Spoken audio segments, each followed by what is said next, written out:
네, 우리 같이 말씀 나누겠습니다. 오늘은 고린도 후서 10장 우리 같이 읽었습니다. 오늘 우리가 함께 전체적으로 읽을 말씀은 고린도 후서 8장, 9장, 10장을 읽습니다. 그 중에서도 오늘 이제 10장 성경 봉독을 했는데요. 그 전에 먼저 8장, 9장을 잠깐 살펴보면 고린도 후서 8장, 9장은 이제 오늘 여러분이 읽어보시면 헌금에 대한 얘기가 계속 나옵니다. 지난 우리 목요일에 우리 고린도전서 16장을 나누면서 바울이 마지막 인사 전에 헌금 이야기를 꺼냈다라는 것을 우리가 보았죠. 그 연장선상에 있는 내용입니다. 내용을 읽어보시면 고린도 교회가 예루살렘 교회를 위해서 헌금을 하기로 작정을 해놓고 그에 대한 준비를 거의 안 했다라는 것을 알 수 있습니다. 처음 시작은 열정적이었으나 중간에 어떤 이유에선지 아마도 바울과의 관계가 서먹해지면서 그랬을 수 있는데 모금이 중단된 상태였던 것이죠. 그에 비해서 마케도니아에 있는 교회들은 그 교회들은 대체로 다 가난하고 현재 어려움을 굉장히 많이 겪고 있는 그런 상황인데 그 상황에서도 예루살렘 교회를 위해서 헌금을 넘치게 했다라고 합니다. 사실 이들이 지금 이렇게 헌금을 하게 된 이유가 고린도 교회가 헌금을 모금했다는 얘기를 바울이 전했거든요. 그 얘기에 도전받아서 시작을 한 거예요. 그런데 정작 먼저 시작한 고린도 교회는 헌금을 안 하고 있는 상황인 것이죠. 이 헌금은 오늘 바울의 쭉 이야기를 보면 약속이라는 측면에서 자신들이 그리스도인으로서 말한 대로 행하는 약속의 이행인 것이고요. 은혜의 측면에서는 그리스도께 받은 은혜에 반응해서 드리는 것이죠. 그리고 하나님의 의라고 하는 측면에서는 더 가진 자가 다른 사람의 궁핍한 부분을 채워서 모두가 공평하게 되는 행위인 것입니다. 그런 면에서 바울은 헌금이 교회가 믿음으로 행하는 중요한 표지이다라는 것을 강조하고 있습니다. 그리고 이 헌금이야말로 말로만이 아닌 실제 행함으로 보여하는 일이기 때문에 실제적인 순종을 요구하고 있는 것이죠. 말 그대로 물질을 자기가 가지고 있는 돈을 내놓아야 하는 행위를 해야 되는 것이잖아요.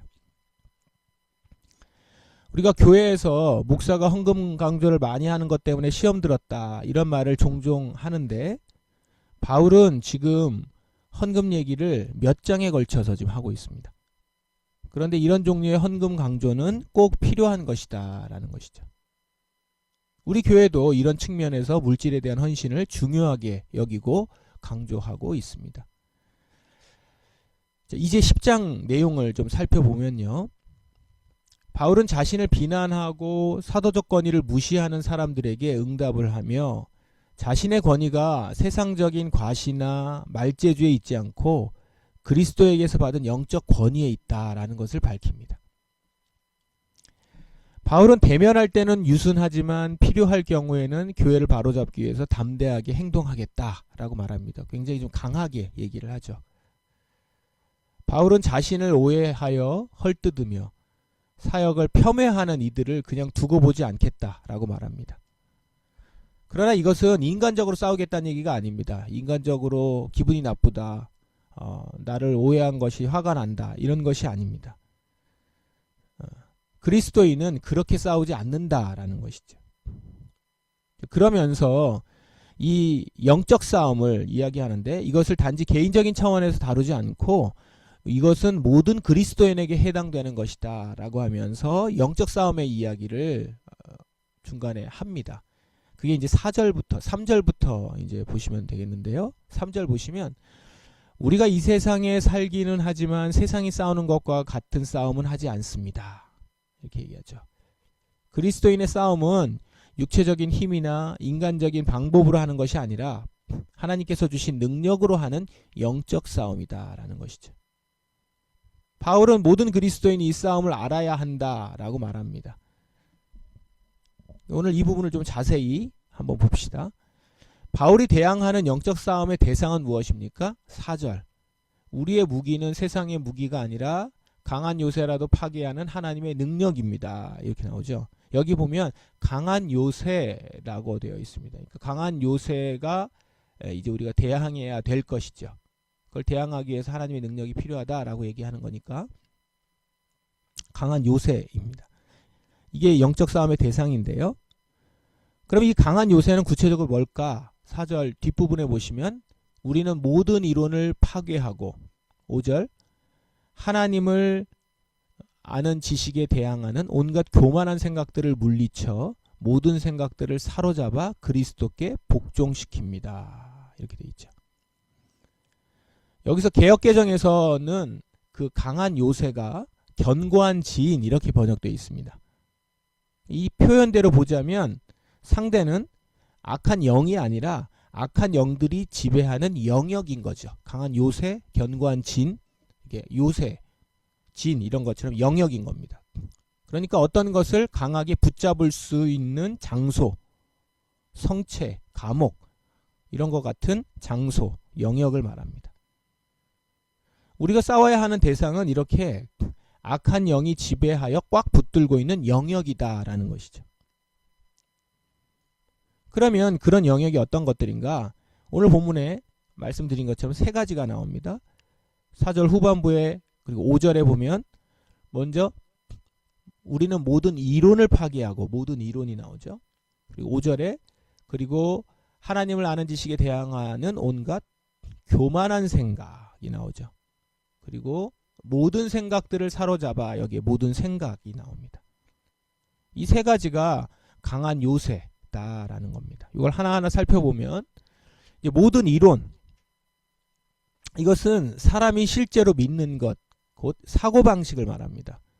여기에 포함되는 것들은 철학, 종교, 이데올로기, 인본주의라든가 무신론이라든가 물질주의 이런 것들이죠. 그리고 선입견도 여기에 포함이 됩니다. 그러니까 사람을 일정한 방향으로 생각하게 만드는 모든 것과 논리인데 여기서는 복음을 듣는 사람이 그 복음에 대해서 생각해보거나 이치를 따질 시간도 갖기 전에 이미 생각을 가로막는 것들이죠. 그런 선입견, 이데올로기, 철학, 종교 이런 것들이 복음을 딱 들었는데 아 이거 아니야. 딱 이렇게 만들어버리는 그런 것이 이제 모든 이론입니다.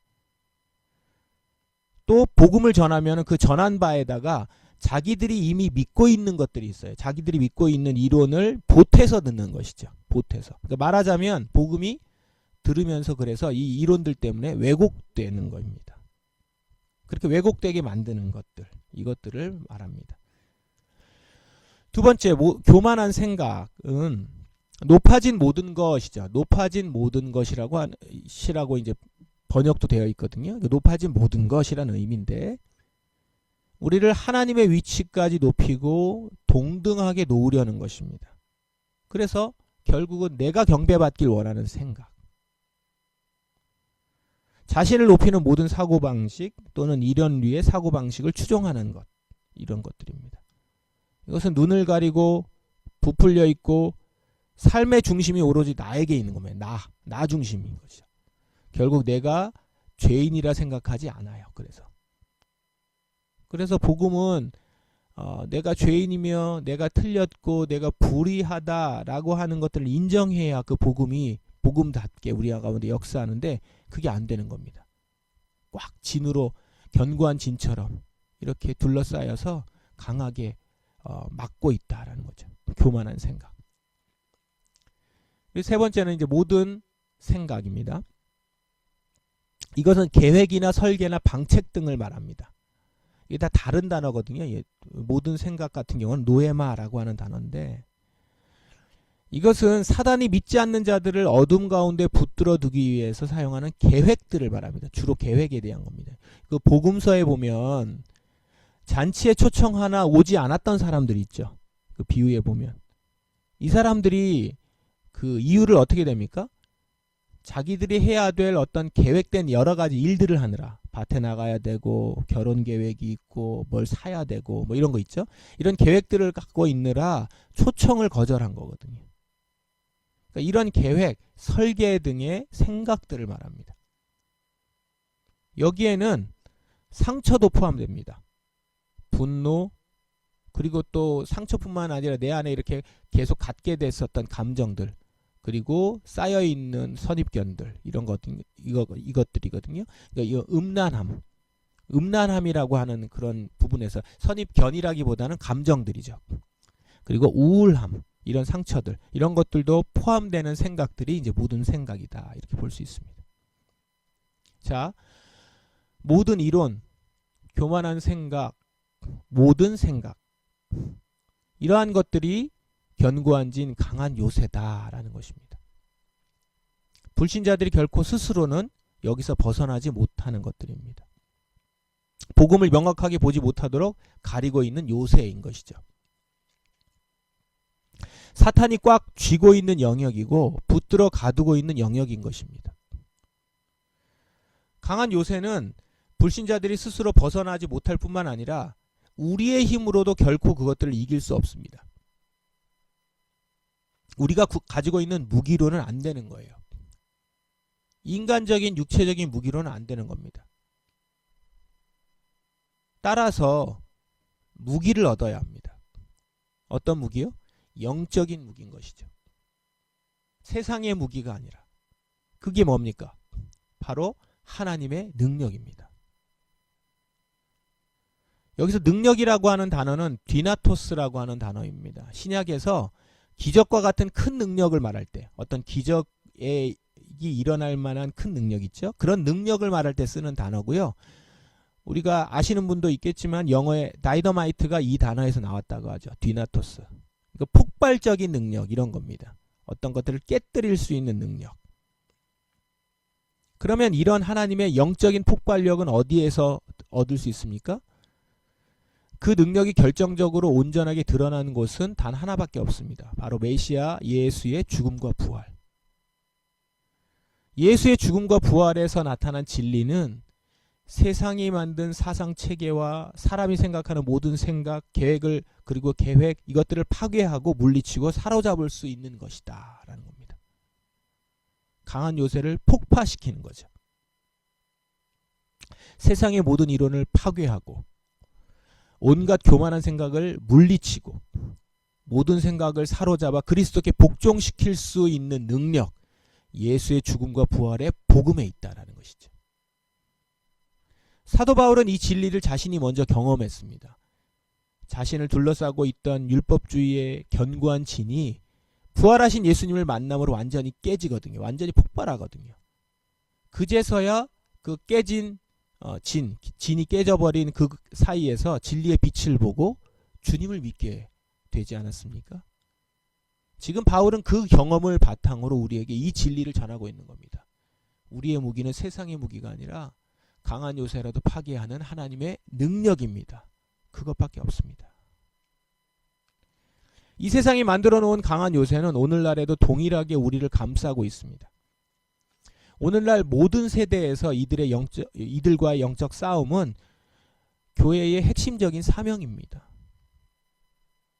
이것은 단지 교회 밖 사람들과만 싸워야 하는 싸움이 아니라 교회 안에서도 싸워야 하는 싸움입니다. 지금 고린도 교인들에게 이 말을 전하는 이유도 그래서 그렇지 않습니까? 아직도 교회 안에 이 견고한 진, 강한 요새에 둘러싸여서 복음을 거절하고 자의적으로 판단하고 왜곡하는 일이 있지 않습니까? 그러므로 영적인 싸움을 계속 싸워야 한다라는 것이죠. 그리고 그 싸움에서 이기기 위해서는 다른 어떤 것으로도 안 되고 오직 하나님의 능력, 예수 그리스도의 죽으심과 부활하심에서 드러나는 복음의 진리, 그 하나님의 능력으로만이 이 싸움을 이길 수 있다라는 것입니다. 그러므로 오늘 우리도 간구할 것은 하나님의 능력입니다. 이 세상의 강한 요새를 파괴하여 무너뜨릴 수 있는 하나님의 능력. 모든 이론과 온갖 교만한 생각과 모든 계획들, 이 모든 요새들을 파괴할 수 있는 하나님의 능력, 그 능력을 제게 주소서 기도해야 합니다. 우리도 이것이 깨뜨려지면서 주님을 고백한 자들입니다. 다시 한번 그 고백 가운데, 그 경험 가운데로 먼저 나아가서 우리에게 필요한 것은 하나님의 능력이다, 이것을 고백할 수 있는 이 시간이 되기를 바랍니다. 그리고 우리의 식구들, 그리고 우리의 부모님, 우리의 자녀들, 이들을 가두고 있는 강한 요새가 또 있을 것입니다.